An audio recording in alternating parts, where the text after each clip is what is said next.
Sebelum memulai masuk ke dalam transaksi, alangkah baiknya agar dapat memahami semua bukti transaksi yang ada pada soal, maka kita harus mempelajari terlebih dahulu setiap bentuk dari bukti transaksi yang ada.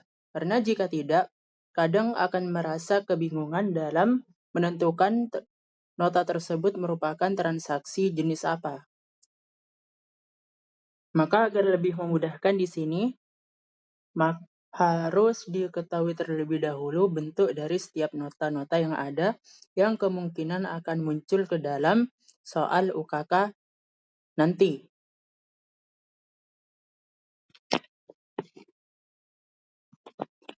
Untuk yang pertama, dimulai dari jenis nota pembelian secara kredit. Pembelian di sini adalah nota pembelian barang dagang secara kredit. Yang pertama, untuk jenis nota pembelian secara kredit, untuk nota pembelian secara kredit, biasanya terdapat nilai faktur di sini ya. Terdapat nilai faktur, dan untuk nama perusahaan di pojok kanan atas ini serta alamatnya merupakan nama perusahaan supplier. Sedangkan nama perusahaan kita yang terdapat kepada yang terhormat, kemudian nama perusahaan kita. Itu merupakan ciri yang pertama. Kemudian, untuk untuk nota pembelian barang dagang secara kredit, biasanya harus diperhatikan harus diperhatikan siapa nama perusahaan yang tertera di dalam nota tersebut. Jika misalnya tertera nama supplier dan nama perusahaan kita, maka hal tersebut kemungkinan termasuk ke dalam nota pembelian secara kredit maupun tunai. Karena kunci dari nota pembelian barang dagang adalah, baik itu secara kredit maupun tunai, terdapatnya nama perusahaan supplier.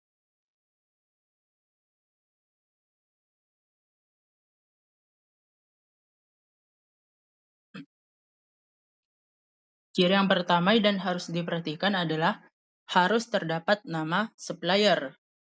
Dan di sini tidak ada tanda kopi.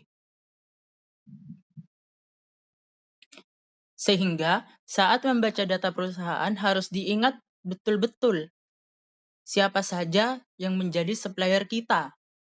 Dan jika sudah ingat dengan siapa nama supplier kita, maka akan memudahkan kita dalam menentukan transaksi tersebut termasuk apa. Hanya tinggal melihat jenis faktur atau bentuk nota lain.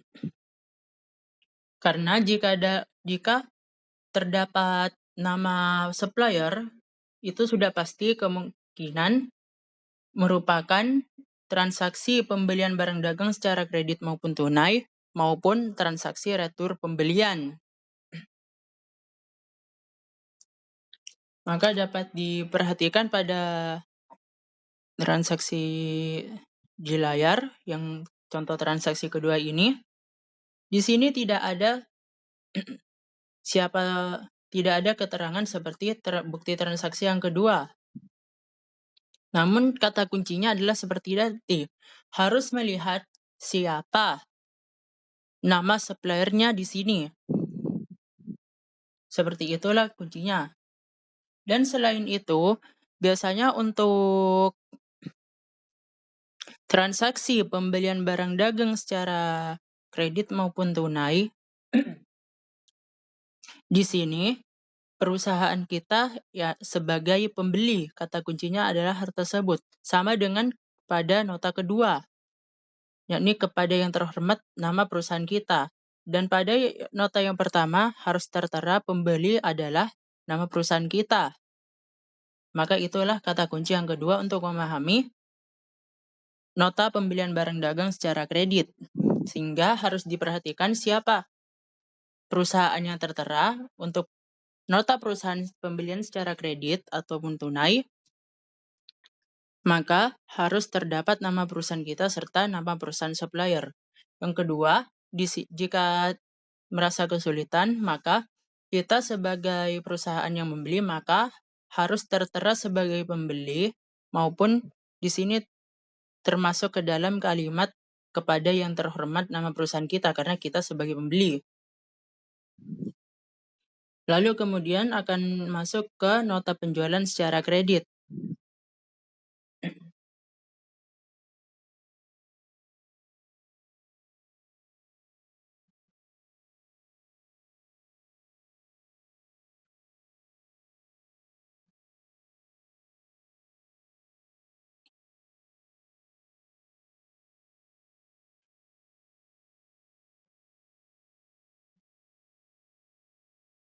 Untuk nota penjualan secara kredit adalah intinya hampir sama dengan bentuk yang nota pembelian barang dagangan secara kredit.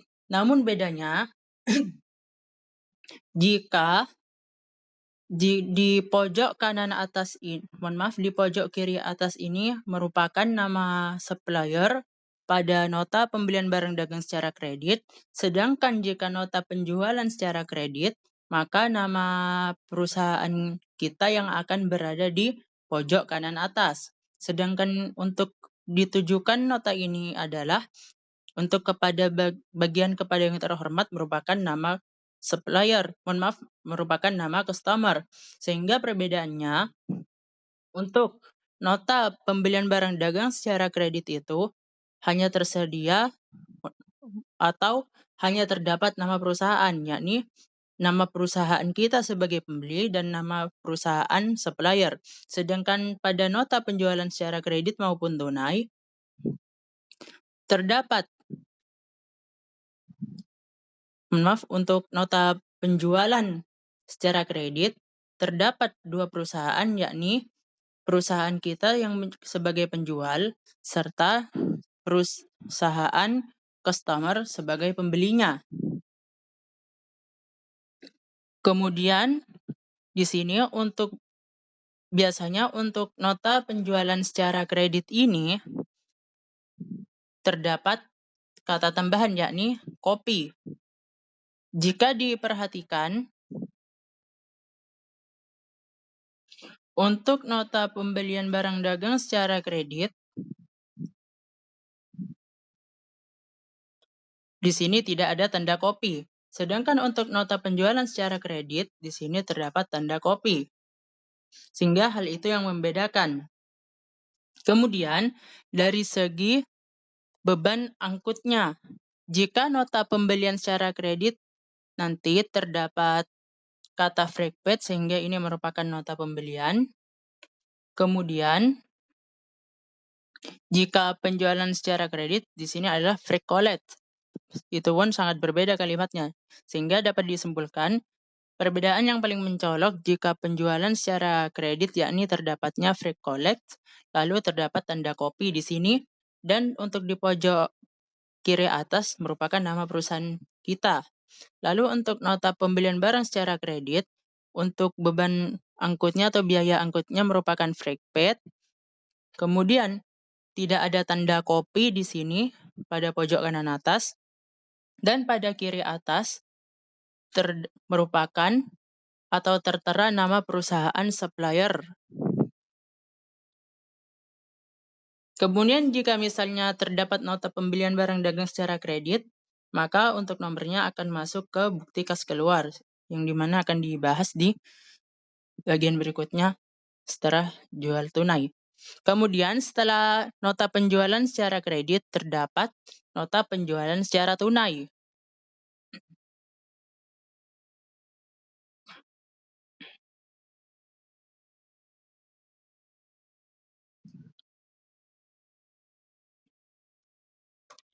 Di sini hampir sama, bahwa di pojok kiri atas itu tetap tertera nama perusahaan kita, dan untuk biaya angkutnya merupakan freight collect.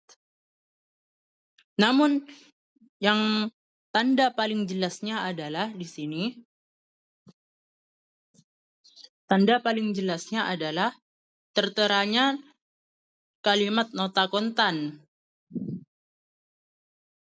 Sehingga jika tertera kalimat nota kontan di sini, hal ini termasuk data atau transaksi penjualan secara tunai.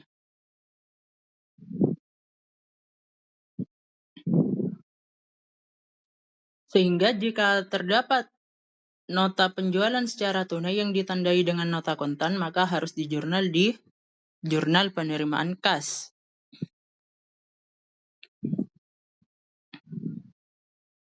Kemungkinan saja untuk jika transaksi pembelian barang dagang secara tunai akan tetap sama, tetap nota kontan, kemungkinan saja, namun perbedaannya yakni adalah di nama perusahaan yang tertera di pojok kiri atas adalah nama supplier. Kemudian jurnal kas keluar. Maaf, bukti transaksi kas keluar. Untuk bukti transaksi kas keluar biasanya identik dengan BKK, sehingga jika terdapat transaksi yang sudah tertera BKK, maka itu harus dijurnal ke dalam jurnal kas keluar meskipun nominalnya itu di bawah dari ketentuan kas kecil.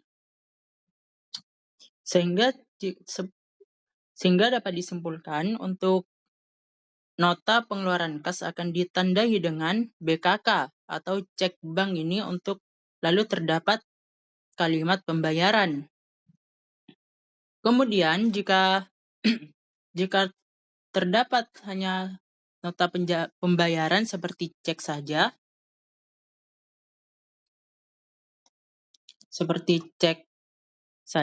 namun di sini jika tertera BKK, maka hal itu sudah pasti masuk ke bukti pengeluaran kas, sehingga harus dijurnal ke dalam jurnal pengeluaran kas.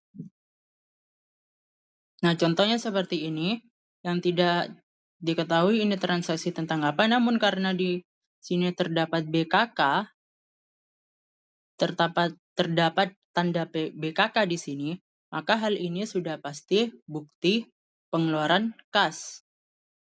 Bukti pengeluaran kas yang dimaksud adalah kas di bank, bukan kas kecil.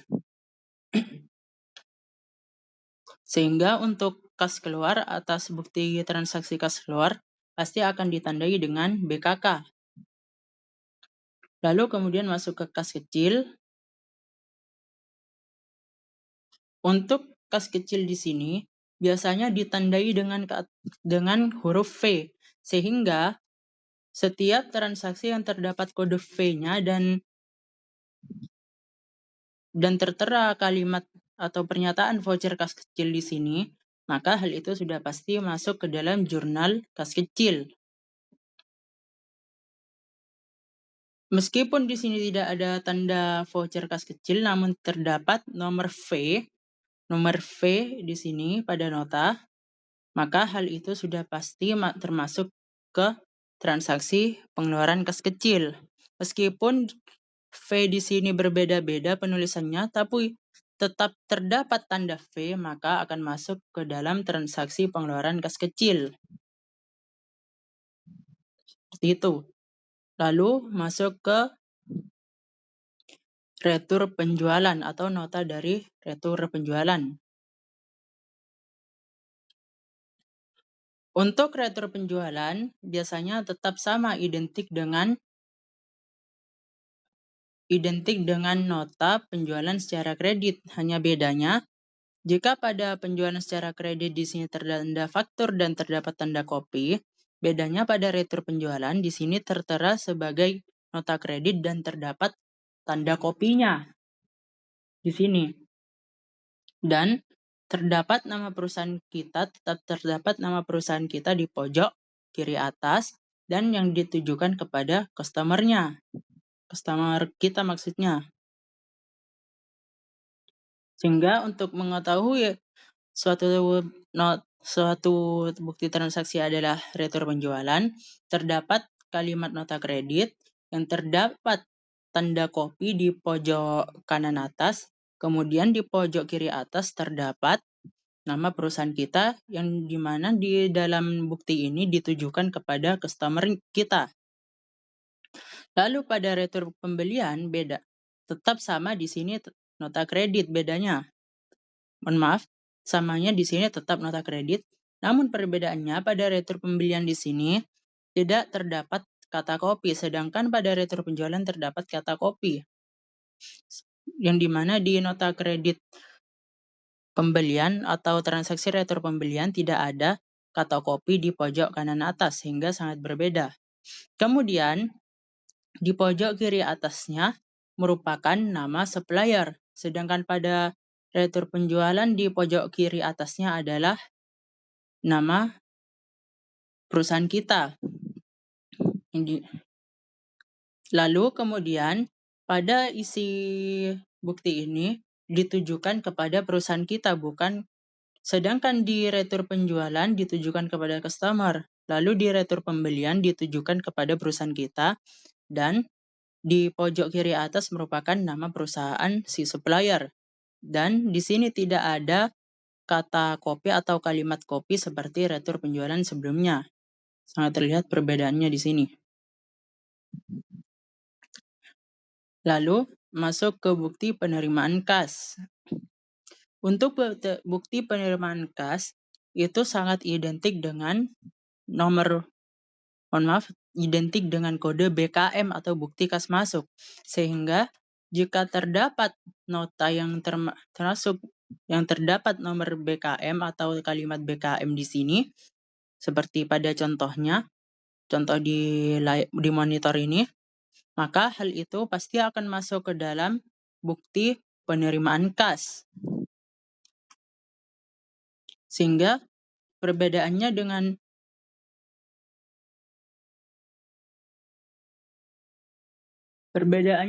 kas keluar, pada bukti kas keluar, bedanya ialah di sini BKK untuk bukti kas keluar atau pengeluaran kas di sini nomornya adalah BKK, sedangkan jika penerimaan kas maka nomornya adalah BKM. Demikian itu perbedaannya. Jika ada yang merasa bingung, boleh ditanyakan di kolom komentar.